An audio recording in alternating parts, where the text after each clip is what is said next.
reta que eu estou representando é a reta que passa pela origem e pelo ponto x, y, z, tá? Como está aqui, ó.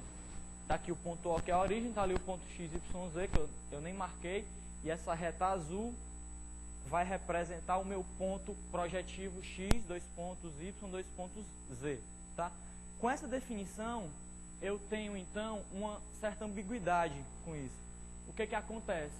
Acontece que, tá ali, note que x, y, z vai ser igual a x', y', z', se somente se existir uma constante, tal que, visto no K3, o x, y, z é um múltiplo do x', y', z'.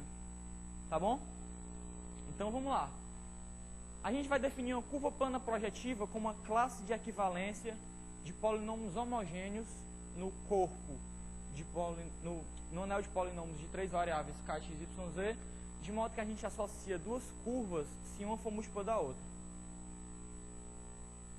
Vamos lá. Alguns preliminares que eu vou usar para fazer algum ferramental para provar o teorema de Max-Noether são essas três coisinhas aí.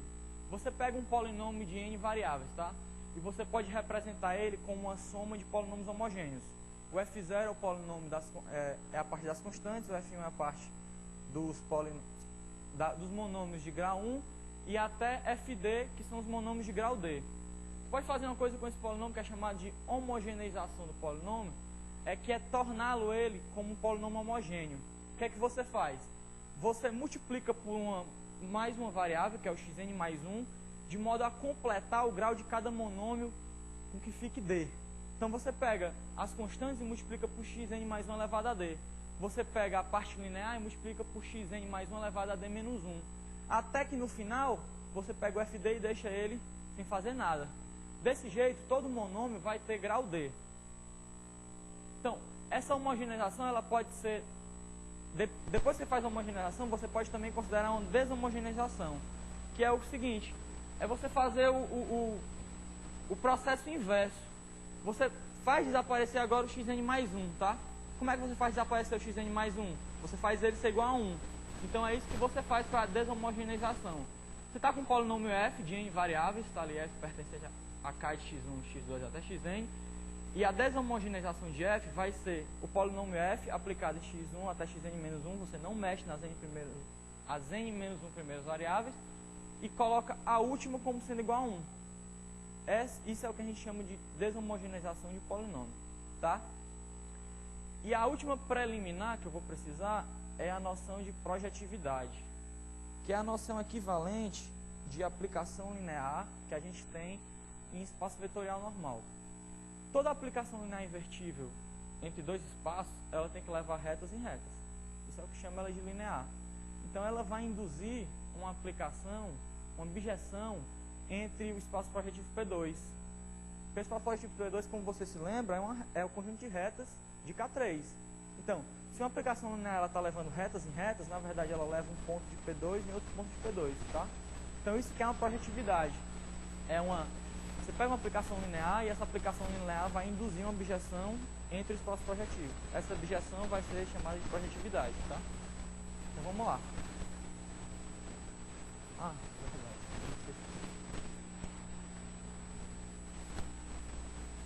Índice de interseção. Eu pensei muito na hora de tentar definir esse índice de interseção para vocês, porque ele tem uma definição que é um pouco meio complicada, e se eu fosse falar, eu ia demorar muito. Então o que é que eu fiz? Eu defini o índice de interseção como um único inteiro que satisfaz essas 7 propriedades. De uma maneira mais formal, ele pode ser definido como o seguinte: você pega uma curva de 3 variáveis, um polinômio homogêneo de 3 variáveis, e você pega um ponto, certo? P, x, y, z. Esse ponto do plano projetivo, ele tem que ter alguma das 3 coordenadas diferentes de 0. Por quê? Porque se fosse as 3 zeros, ele seria a origem. A origem não define uma reta. Não define uma reta passando pela origem. Então, você pode considerar que essa coordenada não nula seja o z, por exemplo. Então, se essa coordenada não nula for o z, você sabe que o seu ponto, ele também pode ser representado por um outro ponto, onde essa última coordenada é 1. Quem é o ponto? Você divide tudo para o z. você faz aquela constante lambda que eu fiz associar dois pontos, C é igual a 1 sobre Z. Então você tem essa igualdade. No plano projetivo vale isso. Tá? Então, você pegou um ponto e você está supondo que a terceira coordenada dele é diferente de zero. Você pode supor, na verdade, que ele é um A, dois pontos B, dois pontos 1. Com essa suposição, o que você pode fazer? Você pode deshomogeneizar seu polinômio. Pode tornar ele um polinômio de duas variáveis. Tá? E você pode tratar sobre a resultante. Essa resultante, ela vai dar justamente, ela vai, de certa maneira, ela vai contar as interseções de duas curvas. Você pega dois polinômios e você vai considerar eles como, por exemplo, você pegar um polinômio. Você pegar um polinômio aqui de 3 variáveis, você pode ver esse anel aqui como um anel só em uma variável. O que você faz? Os coeficientes podem ser vistos, sei lá, desse jeito. Os coeficientes podem ser vistos como os polinômios em x e z, tá? Você pode ver o seu polinômio de 3 variáveis, na verdade, como polinômio de uma variável y, com coeficientes nesse anel. Então, com essa definição, você pode considerar a resultante de dois polinômios. Se você pegar f e g pertencente a isso aqui, você pode considerar a resultante com a indeterminada sendo y. E essa resultante, de uma certa maneira, ela vai contar as interseções dessas duas curvas. Tá? Você pega a resultante, ela vai ter grau, o grau do g vezes o grau do f, contados em y, que é a indeterminada que você está considerando. E quando você pegar essa resultante, ele vai ser um polinômio homogêneo com esse grau. Se ele é um polinômio homogêneo, ele é produto de retas. Então, cada reta vai estar associada a um ponto. E essas retas, elas podem estar com um expoente. Pode ser uma reta elevada a um expoente. Esse expoente vai ser justamente a multiplicidade desse ponto que está associado a essa reta. Então, isso é que você pode definir a multiplicidade. Você define a multiplicidade desse jeito de uma maneira algébrica. Tem outra maneira, que é a maneira geométrica, que é tratando de anel local. Você tem a noção de anel local e você pode fazer também a noção de anel local quocientado com o ideal gerado por esses dois polinômios. O índice de interseção de duas curvas sobre um ponto P vai ser justamente a dimensão do quociente do anel local nesse ponto pelo ideal gerado pelos polinômios f e g. Tá? Essas são duas definições muito complicadas. Eu preferi tratar para vocês desse jeito, porque são as propriedades que vão fazer com que a gente calcule o índice de interseção. É possível mostrar que essas 7 propriedades, elas definem unicamente o índice de interseção. Então, para a gente, o que interessa é isso. Teorema de Bézout. O plano projetivo ele é legal porque quaisquer duas retas se intersectam. É uma coisa que você não tem no R2, né? Quaisquer duas retas se intersectam. Por quê? O que é uma reta? Uma reta é um polinômio homogêneo de 3 variáveis de grau 1. Então é uma forma desse tipo. AX mais BY mais CZ igual a zero. Se você pegar outra reta aqui, DX mais EY mais FZ, o que é que você faz para achar a interseção das duas retas? Você resolve esse sistema homogêneo. Sendo que o sistema tem 3 variáveis e só 2 equações. Então tem sempre solução. Então isso faz com que? Faz com que no plano projetivo duas retas sempre se intersectem. Mas tem uma coisa melhor ainda. Com a atribuição dessas multiplicidades, vale o teorema de Bézout. O que o teorema de Bézout diz? Você pega duas curvas planas projetivas. São dois polinômios homogêneos de 3 variáveis. Então, em P2, com essa atribuição de multiplicidades, a soma das multiplicidades vai ser sempre igual ao grau de f vezes o grau de g. Então, você sabe que a interseção é não nula de quaisquer duas curvas em P2. E você sabe mais, você sabe que a soma das multiplicidades é bem definida pelos graus. Tá? Exemplos que duas retas, a soma das multiplicidades tem que ser 1. Elas se intersectam em um ponto. Duas cônicas. Cônica é uma curva de grau 2. Então, grau de f vai ser 2, grau de g vai ser 2, 2 vezes 2 é 4. Então, elas vão se intersectar em 4 pontos, contados com multiplicidades. Certo? Tem vezes que elas se intersectam tangenciando, que a multiplicidade é maior. Nesse caso, eu desenhei para ficar bem direitinho. Ficar 4 pontos com multiplicidade de 1. E 3 cúbicas se intersectam em 9 pontos. Tá bom? É. Tá. Então vamos lá. Mais uma ferramenta para a gente provar o teorema de Max-Noether é a noção de zero ciclo. O que é o zero ciclo? Está ali a definição. Ele é uma soma formal daquele tipo ali, certo? E a soma é finita, ou seja, os caras são zero a menos de um número finito de pontos. Por que isso é legal? Isso aí é legal porque eles formam um grupo abeliano. Se você pegar dois zero ciclos, está ali o alfa, soma de NP. Não estou nem usando isso. Alfa é soma de NPP e o beta é soma de MPP. Então você está associando inteiros a pontos, tá? E está considerando essa soma. Você pode definir a soma e a subtração, né, que é o inverso, como o quê? Você soma os associados, os inteiros associados aos pontos. Isso aí vai formar um grupo abeliano livre, tá? É o grupo formado pelos pontos de P2. Você define que o alfa é maior ou igual que zero, ou seja, um zero ciclo é maior ou igual que zero, somente se cada inteiro é maior ou igual que zero, tá? E o grau de alfa vai ser justamente a soma desses inteiros. Aqui é a soma dos inteiros. Uma noção legal também que você tem com esses zero ciclos é que se você considerar duas curvas sem componentes em comum, você pode definir o ciclo de interseção dessas duas curvas. Como é que é o ciclo de interseção? O inteiro associado a cada ponto vai ser justamente o índice de interseção desse ponto nas duas curvas, tá? Então, o ciclo de interseção de FG vai ser essa soma aqui, ó. Soma sobre todos os pontos de P2 de FG, do índice de interseção de FG em P, tá? Você pode observar que pelas curvas não terem componentes em comum, é possível mostrar que a interseção delas é finita.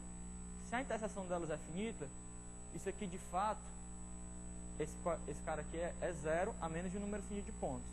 Então, esse zero ciclo está bem definido, tá? E o teorema de Bézout, como é que ele fica com essa definição de ciclo de interseção? Ele diz o seguinte: se você pegar duas curvas sem componentes em comum, então o seu ciclo de interseção, o seu zero ciclo, ele é maior ou igual que zero. Por quê? Porque cada multiplicidade aqui é maior ou igual que zero, tá? E além disso, o grau do ciclo de interseção, o que é o grau do ciclo de interseção? O grau de um zero ciclo é a soma dos inteiros associados aos pontos. Então a soma dos inteiros associados aos pontos vai ser soma das multiplicidades, dos índices de interseção. Mas a gente viu que isso é igual ao produto dos graus. Então você tem uma coisa bem legal, que o teorema de Bézout afirma então que o grau do seu zero ciclo vai ser justamente o grau de f, visto como polinômio, não estou vendo como zero ciclo, e vezes o grau de g. Tá bom? Legal. Então vamos lá. Vamos para o teorema de Max-Noether, que é a parte mais técnica do meu trabalho. O que é que você quer? Você está com o seguinte, ó. Você está com três curvas aqui, de modo que o ciclo de interseção de H e F é maior ou igual que o ciclo de interseção de G e F. O que é que significa dizer isso? Significa dizer que em todo ponto, a multiplicidade desse ponto nas curvas H e F é maior ou igual à multiplicidade desse ponto nas curvas G e F. Ou seja, as interseções de H e F, as interseções de G e F também são interseções de H e F, e a multiplicidade de H e F é sempre maior ou igual, quer dizer, ele se intersecta com a tangência maior ou igual do que a interseção de G e F nesse ponto, tá? E a minha pergunta é o seguinte: sob quais condições eu vou encontrar uma curva B de modo que o ciclo de interseção de B com F seja justamente a diferença desses dois ciclos de interseção? Eu vou mostrar que isso ocorre, quer dizer, eu vou mostrar que vale o seguinte, ó, que o teorema de Max-Noether, ele vai fazer o seguinte: ele vai relacionar uma propriedade local, que é essa condição de Noether ser satisfeita em cada ponto, com a propriedade global da curva, tá? Para isso eu vou ter que fazer algumas definições. O que é que eu vou fazer? Eu pego dois polinômios aqui, FG em k de x, y, z, tá? E eu considero as deshomogeneizações dele. Esse polinômio ele é uma curva projetiva, então eu estou considerando ele como um polinômio homogêneo. Vou considerar as deshomogeneizações desses dois polinômios. Tá aqui, eu vou escrever até como minúsculo, tá? F'zinho e Gzinho. E vou pegar um ponto, P, que como eu disse aqui, eu posso supor que a terceira coordenada desse ponto seja 1. Então, eu vou pegar o P, x, y, 1, tá? Em P2. Eu vou definir IP, o ideal, de K, de x, y. Esses dois colchetes aqui é um anel de séries formais. É um polinômio que pode ser infinito, tá? De uma maneira geral, ele é infinito. Então, eu vou considerar o IP, é o ideal aqui, gerado pelos polinômios. Quem é? É a deshomogeneização do f aplicado, transladado para o meu ponto xy. Eu somo x e somo y. De modo que o meu ponto xy agora seja aqui o 0,0. Tá? Então, o que é que vai ser o IP? Vai ser o ideal gerado por esses dois polinômios nesse anel aqui de série de potências formais. Tá bom? Com essa definição, eu posso fazer isso aqui, ó, que é dizer o que é a condição de Noether. O que é a condição de Noether? Eu pego um polinômio aqui em x, y, z e pego a deshomogeneização dele. As condições de Noether vão ser satisfeitas no meu ponto P. Eu deshomogeneizo isso aqui com relação a z também. Uma vez que eu deshomogeneizar com relação a z, tudo eu faço com relação a z. Então, eu deshomogeneizei com relação a z. Eu vou dizer que as condições de Noether vão ser satisfeitas em P se esse polinômio aqui também transladado vai estar no meu ideal gerado por f dessa translação e g dessa translação. Tá? Ou seja, se somente se esse polinômio aqui for f vezes um polinômio aqui mais g vezes um polinômio aqui. Tá bom? Ok. Então, isso aí dá as condições de Noether. Com essas condições de Noether, o teorema de Max-Noether, o que ele afirma? Ele afirma que se você pegar três polinômios homogêneos aqui em K, x, y, z, então, o H ele vai ser uma combinação do f e do g se somente se as condições de Noether forem satisfeitas em todo ponto P do espaço projetivo. Então, esse é um teorema que está relacionando uma propriedade puramente local, que é a condição de Noether ser satisfeita em todo ponto, com a condição global, que é o H sem a combinação linear do f e do g. Tá? O legal é o corolário desse teorema. O que ele afirma?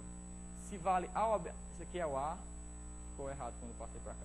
Esse aqui é o B. Ele diz o seguinte: se f e g se encontrarem em grau de f vezes grau de g pontos distintos e h passar por todos eles, então o h vai ser uma combinação linear de f e g. Tá? Veja o seguinte: se o f e g se encontram em grau de f vezes grau de g pontos distintos, cada ponto, o índice de interseção é 1. Por quê? Porque a soma desses caras aqui já vai ser maior ou igual que isso aqui. Porque cada interseção, o índice de interseção é maior ou igual que 1. Se já se intersecta em grau de f vezes grau de g pontos distintos, então tem que se intersectar justamente em grau de f vezes grau de g. Porque essa soma aqui já vai dar pelo menos grau de f vezes grau de g. Então isso diz o seguinte: se se intersectar em grau de f vezes grau de g pontos distintos, cada ponto tem multiplicidade 1. Tá? Então, se cada ponto da interseção tem multiplicidade 1 e o h passar por todos eles, então o h vai poder ser escrito como uma combinação linear de f e g. Certo? E eu tenho também, se valer isso, se isso for satisfeito, isso aqui vale. Também outra condição para isso aqui valer é, se todos os pontos da interseção forem não singulares. O que é um ponto ser não singular? Em f. É que você pode definir também a multiplicidade numa curva, tá? Um ponto com uma curva. Como é que você faz isso? Você vai ter que primeiro transladar essa curva, você considerar a mesma coisa que você fez aqui, somar. E aí a multiplicidade de um ponto na curva vai ser justamente o menor monômio, o grau do menor monômio desse polinômio aqui, certo? Isso é a multiplicidade em uma curva. Então, ser não singular significa que a multiplicidade é 1.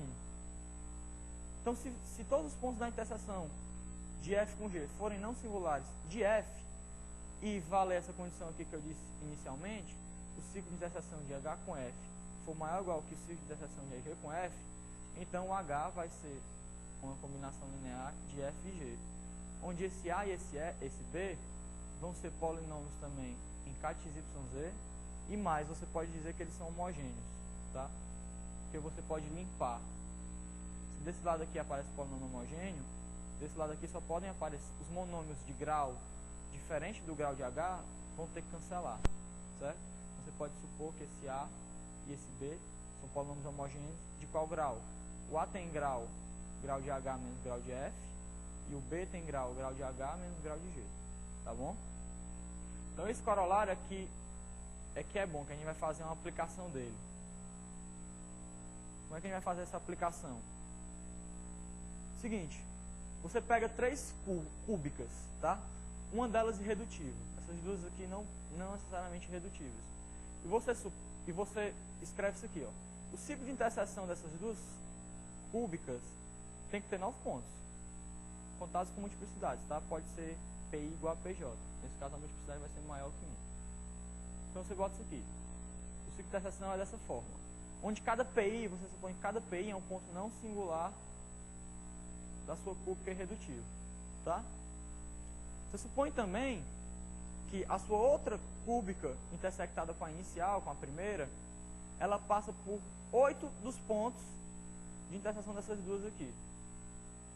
Então tá aqui, ó. Você tá aqui com C, a preta, tá com C', a vermelha, e tá aqui com os 9 pontos de interseções. 1, 2, 3, 4, 5, 6, 7, 8, 9. Tá bom? Se a sua terceira cúbica passar por 8 desses pontos, aqui ela em azul, está passando por 8 desses pontos, então ela passa pelo nono. Tá? Como é que a gente mostra isso? A gente vai mostrar isso justamente como uma consequência do corolário do teorema de Max-Noether. O que é que você faz? Por absurdo, você supõe que esse seu nono ponto de interseção de C, que é a primeira cúbica, com C duas linhas, que é a terceira cúbica, é diferente do P9, que é o que você quer mostrar que ele é igual. Tá? Então o que é que você faz? Você toma uma reta, de modo que o P9 esteja na reta e o Q não esteja. Está aqui a minha reta. Está aqui a C, ela está intersectando, a L está intersectando ela, tem que ser em 3 pontos, né? Porque L tem grau 1, C tem grau 3. 1 vezes 3 dá 3. Então, ela passa por P9 e não passa por Q. Então, o Q está por aqui, talvez. Então, ela intersecta em 3 pontos. Então, eu posso dizer, ó, que o ciclo de interseção de L com C, vou escrever aqui. Posso dizer que isso aqui, ó, é P9 mais outros 2 pontos. Esses 2 pontos são diferentes de Q, porque eu estou dizendo que a minha reta L não passa por Q.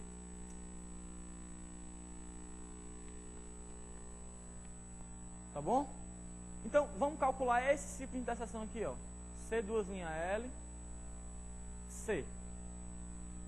Uma propriedade do índice de interseção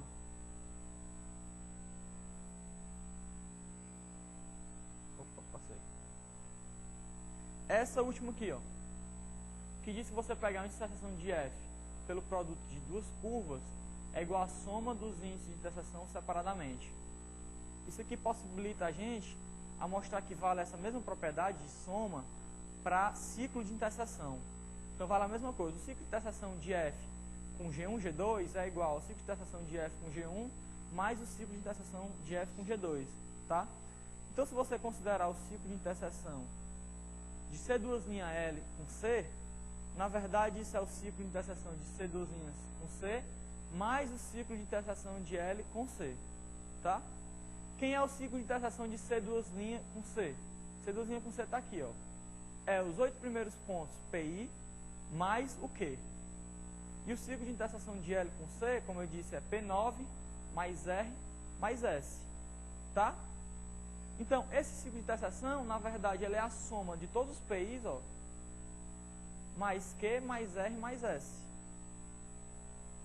Então, ele é maior ou igual que a esse ciclo aqui, ó. C', C, tem isso. C2'L interseção com C, esse ciclo de interseção é maior ou igual que o ciclo de interseção de C' com C. E ademais, cada PI é um ponto não singular de C. Então você está justamente nas condições desse item B do corolário. Ó. O ciclo de interseção dessa aqui é maior ou igual que esse, e cada ponto da interseção desse é não singular em F. Tá? Então o que acontece? Acontece que o H vai ser combinação do F e do G.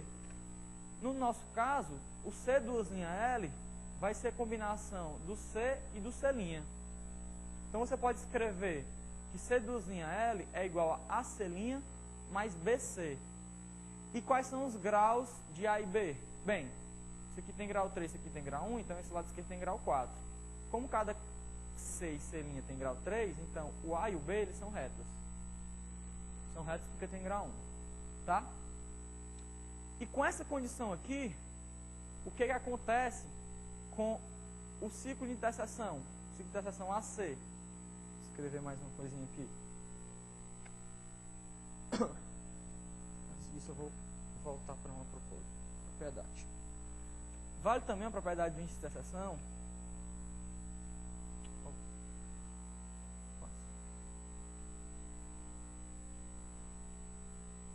Que é essa propriedade, essa penúltima, tá? Índice de interseção de F com G mais AF é igual a índice de interseção de F com G. Você pode tirar os múltiplos do primeiro. Então, se vale isso para o índice de interseção, vale isso também para o ciclo de interseção, porque o ciclo de interseção nada mais é que aquela soma onde os inteiros são os índices de interseção, tá? Então, o que acontece?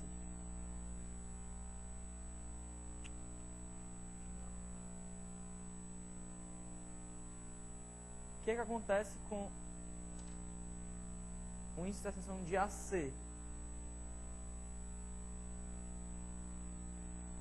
Ele vai ser justamente igual ao índice de interseção de C2'LC menos o índice de interseção de C'C.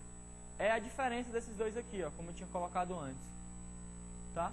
E quem é a diferença desses dois? Ó? Bem, o C'C é isso aqui. Então a diferença é justamente Q mais R mais S. Então, conclusão, a nossa reta A intersecta a cúbica C em 3 pontos, Q, R e S. Mas é o seguinte, você sabe que 2 pontos determinam uma reta. Se 2 pontos determinam uma reta, a minha reta L, ela está determinada pelos pontos R e S. A minha reta A também passa pelos pontos R e S.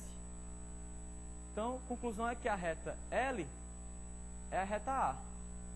Se ela é a reta A, o terceiro ponto de interseção de L é o P9, o terceiro ponto de interseção de A é o Q, então concluo que Q é igual a P9.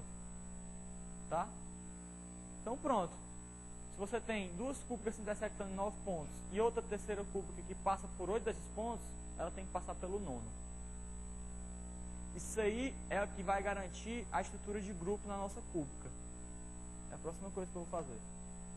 Estrutura de grupo em uma cúbica não singular. Então, o que você vai fazer? Primeiro você vai definir uma aplicação φ. Como é que é uma aplicação φ? Você pega uma cúbica não singular. Ela ser não singular, em particular, ela é redutível, tá? Se ela fosse redutível, você poderia escrever ela como F vezes G. E você sabe que pelo teorema de Bézout, F e G tem interseção, ela é não vazia. Você pegar esse ponto de interseção de F com G, é possível você mostrar que esse ponto é singular. Então você estaria no absurdo. Então ela tem que ser irredutível. Tá? Então o que a gente pode fazer? A gente pode definir uma aplicação φ de C cartesiano C em C da seguinte maneira. Você pega 2 pontos de C e essa aplicação ela vai levar esses 2 pontos na terceira interseção da reta definida por P em Q com C. Então o que a aplicação faz? A aplicação faz o seguinte. Está aqui P, está aqui Q. Ela vai levar esse par nesse R aqui. De modo que R é a terceira interseção da reta definida por P e Q com a minha cúbica C. Tá bom? No caso de P ser igual a Q, o que você faz? Você pega a tangente. Então, pegando a tangente, a multiplicidade da reta com a tangente vai ser pelo menos 2. Então vai ficar faltando mais um ponto do mesmo jeito. Pode ser até que essa tangente tenha multiplicidade 3. E o seu P somado, o φ do PP, vai dar o mesmo P. Tá? É o caso que você faz um ponto de inflexão. Multiplicidade 3. Então, com essa definição aqui, você consegue quase um grupo já. O problema é que ele não tem elemento neutro. Então, você tem que fazer mais uma vez essa aplicação φ. Como é que você faz? Você fixa um ponto O em C, que vai ser o elemento neutro do seu grupo. Então, a adição dos pontos P e Q vai ser o seguinte. Você vai primeiro aplicar φ a esse P e Q, ou seja, você vai pegar essa interseção dessa reta aqui com R. Depois você vai pegar a interseção de R com O, a terceira interseção de R com O. Então, no nosso caso, se você pegar, eu vou mudar aqui um pouco para ficar melhor. Vou dizer que aqui é o P, aqui é o Q e aqui é o R. Se você pegar o O bem por aqui, quem é que vai ser a adição dos pontos P e Q? Primeiro você aplica φ a PQ, consegue o R. Depois você aplica φ a esse resultante com O. Esse ponto aqui vai ser a soma, a adição dos pontos P e Q. Tá? Com essa aplicação da φ mais uma vez, aí sim, aí vai ser um grupo, porque esse O aqui vai ser o elemento neutro do meu grupo. Então vamos mostrar isso. Teorema. A minha cúbica com essa definição de soma de pontos vai ser um grupo abeliano com identidade O, que é o ponto que eu fixei. Para isso, o que é que eu tenho que mostrar? Eu tenho que mostrar comutatividade, tenho que mostrar que existe elemento neutro, tenho que mostrar que existe elemento inverso e tenho que mostrar associatividade. Esses três primeiros são bem simples, tá? Na verdade, o que vai dar mais problema é a associatividade. Como é que a gente faz a comutatividade? A comutatividade decorre da comutatividade da φ. Por quê? Se você pegar PQ, a interseção da reta PQ, terceira interseção, é a mesma coisa da terceira interseção da reta QP. Não tem diferença. A reta definida por P e Q é a mesma que a reta definida por Q e P. Então, você tem que φ de PQ é φ de QP. Então, se vale isso, ó, φ de O, φ de PQ, você aplica aqui, isso aqui é a mesma coisa que φ de O, φ de QP, que é a soma dos pontos Q e P. Então, comutatividade, tranquilo, beleza. Elemento neutro. O que você faz? Você quer mostrar que você somar o P com O, você obtém o P de volta. Tá? Como é que você faz para somar o P com O?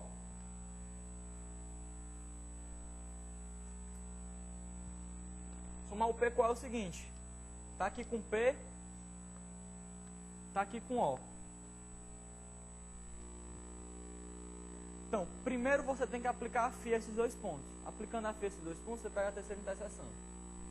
Aqui é a φ, esse aqui é o R, que é igual a φ de PO. Depois, você aplica a φ ao R e ao O. Ora, mas a reta definida por RO é a mesma reta inicial. A terceira interseção da reta definida por RO é o P. Então, você volta para o P. Então, P mais O é P. Tá? Então tá aí. P mais O é P. E elemento inverso? Como é que você faz o elemento inverso?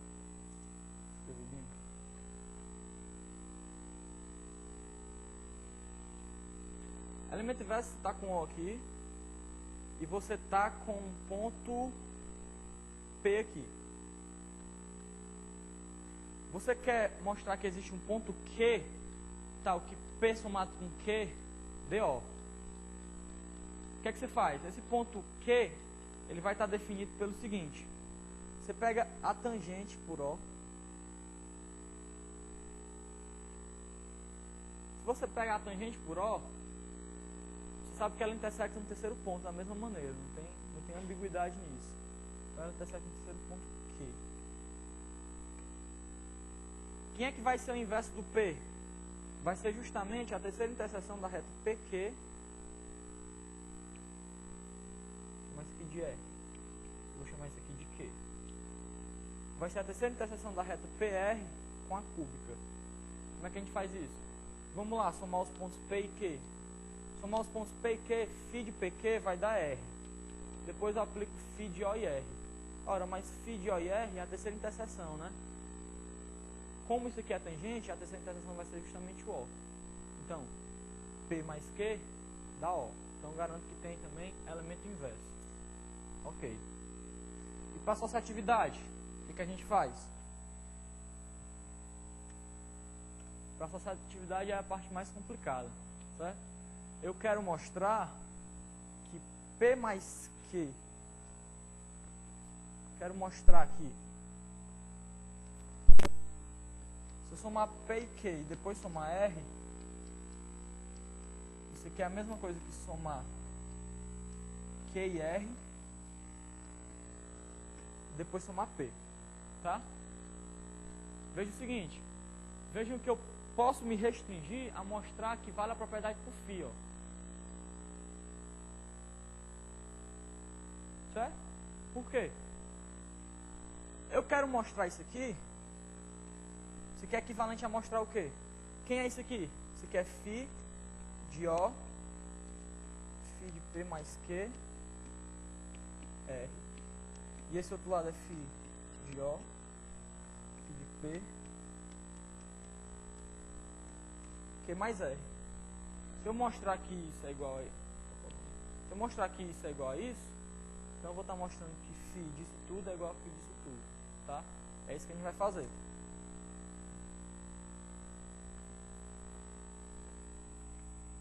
Então vamos lá. Associatividade, a gente pega 3 pontos da cúbica. Eu quero mostrar isso, como eu disse. Na nossa figura eu quero mostrar que T' é igual a T, duas linhas. Vamos tentar entender a figura primeiro. Primeiro a gente faz a soma de P com Q. Então a soma de P com Q, primeiro eu aplico φ. φ vai vir nesse ponto S' aqui, tá? E depois desse ponto S' eu aplicar φ com O. Então S' com O, tá vindo para esse S. Tá aqui o S. S igual a P mais Q. Então aqui eu consegui P mais Q. Então quem é φ de P mais QR? Tá aqui, bem aqui o R, ó. Então é só eu traçar a reta que passa por S por R e obter esse T', tá? Então T' é esse ponto. Na verdade já estou supondo, já desenhei de modo que eles sejam iguais. Quem é o T duas linhas? Vamos ver. Quem é Q mais R? Q mais R eu preciso então primeiro aplicar o φ de QR. Aplicando o φ de QR, eu obtenho o linha. Tá bem aqui, ó. Depois do linha eu aplico a φ do linha com O e tá aqui o U. Esse U é Q mais R, tá? Então para conseguir φ de P e Q mais R, basta traçar a reta passando por P e Q mais R, que é U, e eu obtenho T duas linhas, tá? Quero mostrar que T' é igual a T duas linhas. Então o que é que eu vou fazer? Eu vou conseguir 3 cúbicas, de modo que duas dessas cúbicas se intersectem em 9 pontos, e que a terceira intersecta a primeira em 8 deles. Então vai ter que intersectar no nono também. O nono vai ser justamente... A diferença do primeiro para o segundo vai ser justamente o T' e o T duas linhas. Então eu vou mostrar que T' é igual a T duas linhas. Como é que a gente faz isso? Como é que a gente define essa cúbica? Vai considerando as retas alternadamente, tá? Então, para definir o P e o Q, eu primeiro considerei a reta passando por P e Q. Essa vai ser minha reta L1, tá bom? L1. Depois eu cheguei nessa linha. Aí eu tracei a reta passando por O e S'. Essa vai ser minha reta M1. Tá aqui, M1. Depois eu fiz a reta passando por P mais Q, que é o S, e por R. Vou chamar essa reta de L2. Pronto, consegui o T'. Aí eu faço agora a mesma coisa que eu fiz agora para esse aqui, ó. Vou definir o M2. Quem é que vai ser o M2? Vai ser a reta passando por Q e por R. Vou fazendo sempre alternadamente. L1, M1, L2, M2. Depois, eu vou fazer o seguinte. Eu consegui aqui o φ de Q e R. E vou passar a reta por U' e por O. Essa vai ser minha reta L3. E por fim, pego essa intersecção junto com P, traço essa reta. Vai ser minha reta M3. Tá? Então, quem vão ser minhas cúbicas? Minha cúbica vai ser a cúbica C, vai ser a cúbica L1, L2, L3, vai ser M1, M2, M3. Se lembre, a C é não singular, então, em particular, ela é redutível. Então, está nas condições da proposição. Essas aqui não necessariamente precisavam ser redutíveis. Então, beleza. Então, quem é o ciclo de interseção de L1, L2, L3 com C? É o ciclo de interseção de L1 com C, mais L2 com C, mais L3 com C. L1 intersecta C aonde? Tá aqui L1, intersecta em P, Q, S'. P mais Q mais S'. L2. L2 intersecta em T', S e R. R mais S mais T'. E L3, que é a última aqui, tá aqui, ó, ela intersecta em O, U e U'. O, U, U'. Tá bom? Então esse ciclo de interseção é esses 9 pontos aqui. Ciclo de interseção de M1, M2, M3 com a minha cúbica C. Quem é? Cadê M1? M1 tá aqui, ó. É O, S' e S. Então, O mais S' mais S. Tá? M2 está bem aqui embaixo. Ó. Q mais U' mais R. E M3, U mais P mais T duas linhas. Tá? Então essa cúbica aqui, ó, ela está passando por esses pontos aqui. Essas retas aqui, interseção com essa cúbica, estão passando por esses pontos. Note o seguinte, que a única coisa que difere entre esses dois ciclos é justamente o T' e o T duas linhas. Ou seja, isso aqui passa por 8 desses pontos. Ó. A cúbica M1, M2 e M3 passa por 8 desses pontos. Quem são os 8? P, Q, S', R, S, T' não passa ainda, O, U e U'. Então, o último cara tem que ser o mesmo. Conclusão, T' igual a T duas linhas. Certo? T' igual a T duas linhas, eu mostrei então que isso aqui é igual. Mostrei então que vale, aqui embaixo, ó, essa propriedade, associatividade. Tá bom? Então, eu mostrei que uma cúbica não singular, ela tem uma estrutura de grupo. É isso que eu vou precisar para trabalhar, fazer criptografia com isso aí. Vamos lá. Criptografia, mais ou menos na década de 70, o pessoal começou a procurar uma maneira diferente de fazer criptografia. Antes disso, todas as funções que o pessoal usava para cifrar e decifrar, elas tinham o mesmo grau de dificuldade. Então, se você descobrisse a chave, que de certo modo não era tão difícil, você podia fazer por análise de frequência, alguma coisa do tipo, você conseguia decifrar as mensagens. Então não estava de uma maneira tão segura. Na década de 70, o pessoal começou a pensar em funções de uma mão. O que é uma função de uma mão? É uma função que é fácil de aplicar, de cifrar, mas é difícil de voltar no valor original. Em 74, um cara apareceu com um polinômio de grau 2 elevado a 24 mais 17, que fazia isso. Sendo que era totalmente inviável, né, você trabalhar com uma coisa dessa forma. Até que em 78, acho que todo mundo sabe, que foi criado o RSA, né? O Rivest, o Chamy e o Adaman, eles criaram o RSA. O que o RSA se baseia? Ele se baseia na... O que é mais fácil? É mais fácil, você pega dois primos grandes, é muito mais fácil você multiplicar eles, conseguir o N, que é o produto desses dois primos P e Q, do que você fazer o inverso. Você ter o N e conseguir o P e o Q. Você vai ter que fatorar. Fatorar números grandes é difícil, muito difícil. Então, surgiu o RSA. O RSA foi um dos primeiros, o primeiro algoritmo para criptografar eficiente, tá? Ele está numa linha um pouco diferente da linha que eu vou fazer aqui. O que é que eu vou fazer aqui? Também existe uma dificuldade muito grande em você calcular logaritmos. Logaritmos aonde? Se você pegar um corpo finito, FQ, então você sabe que um corpo finito, o Q, a cardinalidade dele é a potência de um primo, você pode definir um logaritmo discreto. O que é o logaritmo discreto? Você pega dois elementos do seu corpo, pega um B e um G. O logaritmo discreto de B, com essa base G, é qualquer inteiro x, de modo que vale isso aqui. G elevado a x igual a B. Então, é também muito difícil você calcular logaritmos discretos. Você sabe, sabendo B e G, calcular o x. Tá? Com isso foram criados alguns algoritmos. Foram criados 3 algoritmos que eu vou até citar aqui, que é o Gamal, o Diffie-Hellman e o Massen-Omura. Tá? A mesma dificuldade, ela aparece em curvas. Essas curvas que eu estou tratando. Bem, o nosso grupo ele é aditivo, então a versão de logaritmo dele é o seguinte: das dois pontos P e B da curva, é você achar um inteiro M, de modo que o P somado M vezes, ou seja, M vezes P, seja B, tá?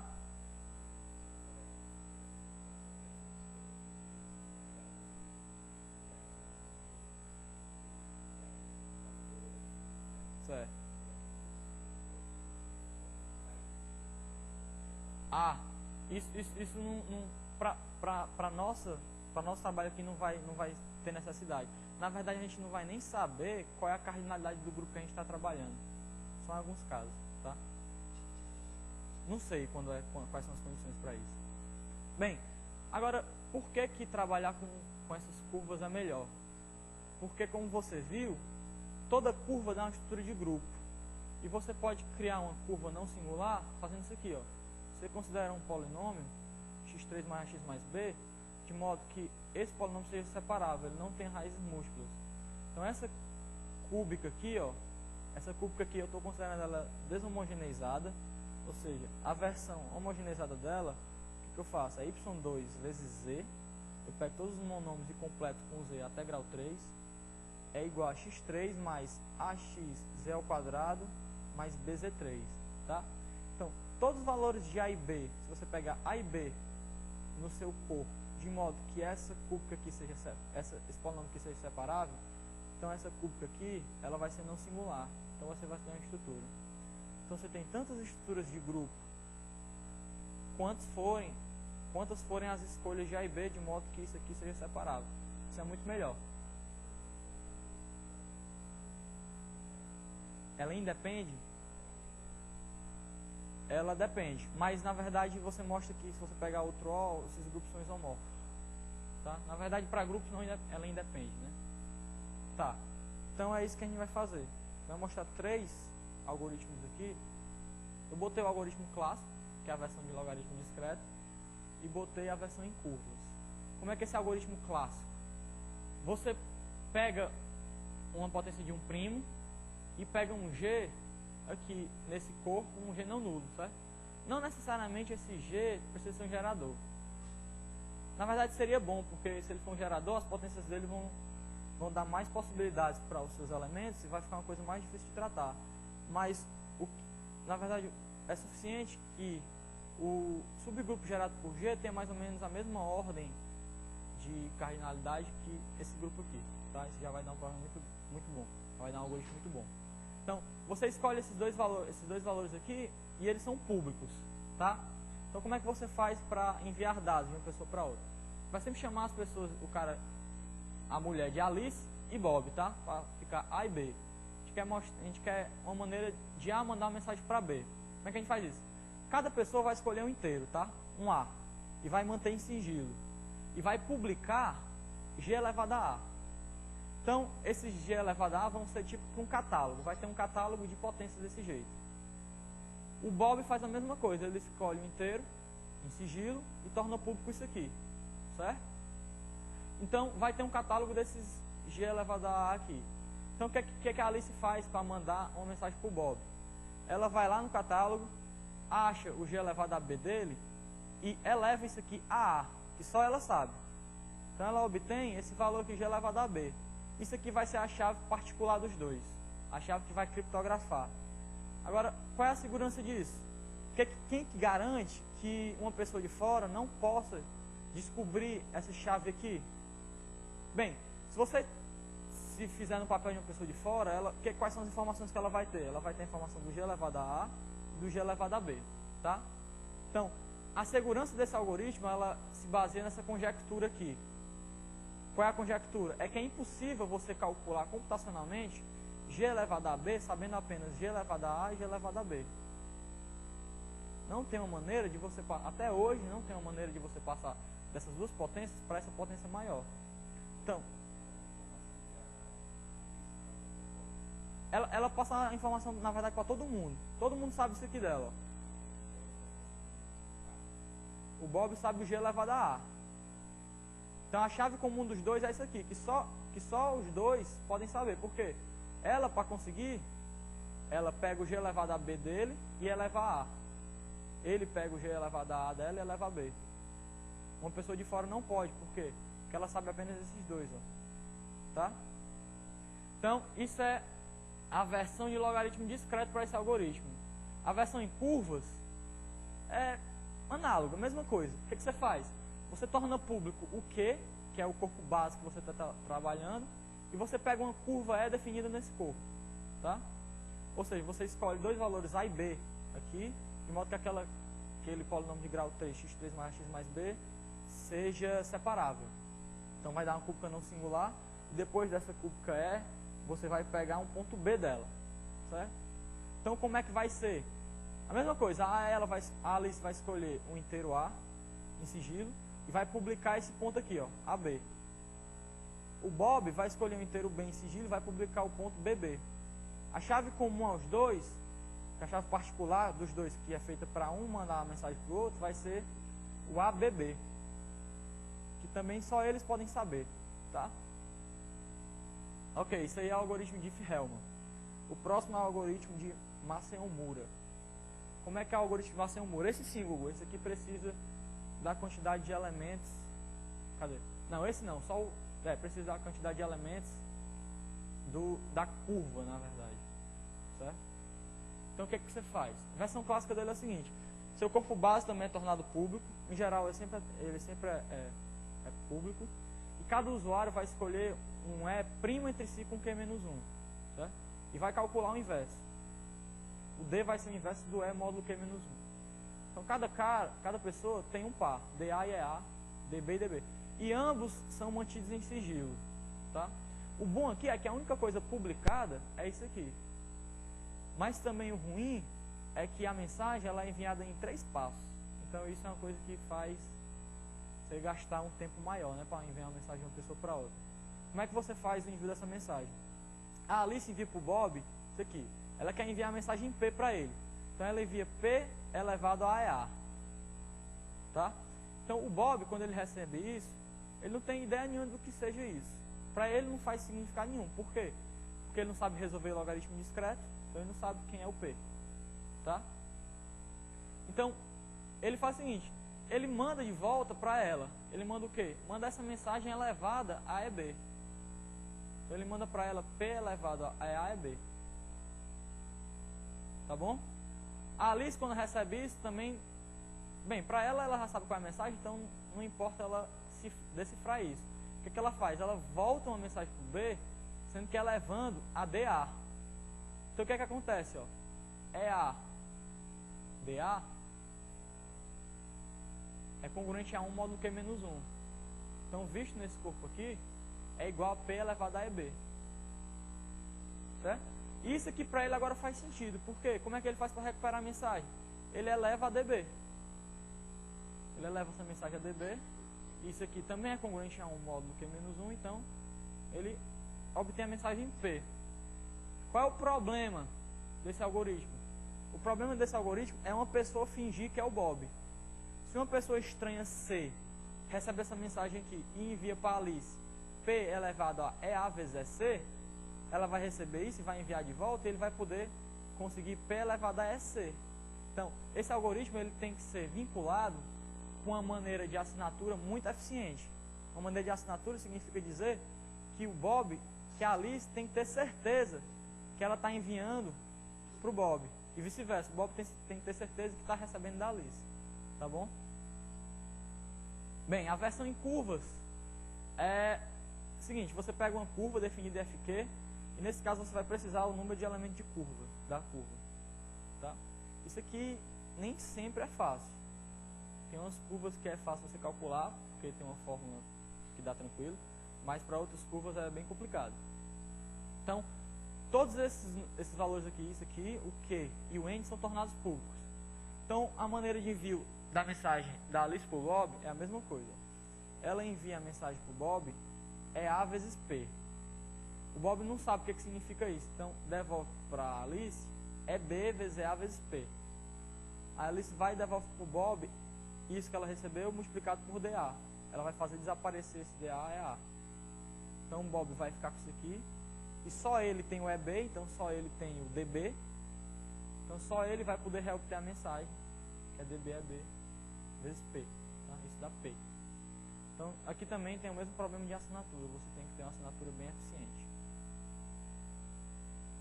O último algoritmo é o algoritmo de El-Gamal. Como é que é o algoritmo de El-Gamal? Corpo tornado público e você pega um G também aqui. Novamente, não é necessário que o G seja um gerador, mas se você achar um gerador, ótimo, melhor, né? Cada usuário vai escolher um inteiro primo com Q-1, tá? E vai publicar a potência A do G. Vai publicar G elevado a A. Então, todo mundo vai saber isso aqui da Alice. Mas só ela vai saber o A. Como é que é feita uma mensagem? Uma mensagem de uma pessoa para A. Veja que para você enviar a mensagem para A, você não precisa nada de informações suas. Você só precisa da informação do A. Só precisa do G elevado a A. O que você faz? Você escolhe um inteiro K e você vai enviar esse pá aqui, ó. G elevado a K, P vezes G elevado a K. Veja que isso aqui dá para você obter, porque você pega o G elevado a A da Alice e eleva ao K, que é que você tem. Que só você tem. Tá? Você escolheu isso aleatoriamente. Então, isso aqui na verdade é tipo assim, é o P disfarçado com a máscara, seguido de uma dica. Por quê? Porque para a Alice recuperar a mensagem, o que ela faz? Ela pega a segunda coordenada do que ela recebeu, divide pela primeira coordenada elevada a A. Só ela sabe esse A. Então, só ela vai poder fazer essa conta para reobter o P. Tá? A versão para curvas é do mesmo jeito. Você vai publicar isso aqui e você vai publicar um ponto B do E. É um análogo ao G aqui. Então, publicando isso e isso, cada usuário vai escolher um inteiro A e vai publicar esse ponto, A vezes B. Então, para enviar uma mensagem para A, o que a gente faz? Escolhe de novo o inteiro K e envia esse pau. KB, P mais K vezes AB. Ó. Botei até entre parênteses, porque essa é a maneira que a pessoa calcula isso aqui. Ela pega o AB do catálogo, que foi publicado, multiplica pelo K, só ela sabe, e soma a mensagem P. E dá essa dica que é o KB. Então, para recuperar essa mensagem, o que você faz? Pega a segunda coordenada e subtrai de A vezes a primeira. Novamente, só a Alice vai poder obter, porque só ela tem esse A. Tá? Isso aqui foram 3 algoritmos de criptografia que existem. Ok, vou botar aqui as referências bibliográficas. Pesquisei de 5 livros. Fulton, né, que qualquer pessoa que começa a estudar geometria algébrica precisa passar por ele. Esse livro aqui do Garcia, do Arnaldo, é muito bom. E é bem fácil de ler, é um livro do colóquio. Pontos racionais em curva sobre corpos finitos. Esse aqui também é sempre um livro de consulta, que tem muitas coisas, né, para você buscar. Esse aqui foi o livro base, na verdade, da parte de criptografia. Ele tem mais coisas, muito mais coisa ainda. Ele dá também a maneira de você calcular se o número é primo ou não, dá a maneira de você dar algoritmos, né, que você também vê se você fatora o número, e tem muitas outras coisas também. É muito legal esse livro. E o último livro, que também eu precisei desse para fazer a parte das curvas, é o do Weissenstein, a Introdução às Curvas Algébricas Planas. Por sinal, foi um livro usado aqui no curso aqui do IMPA pela Eduardo Esteves no verão. Tá? Então era isso que eu queria falar para vocês. Obrigado.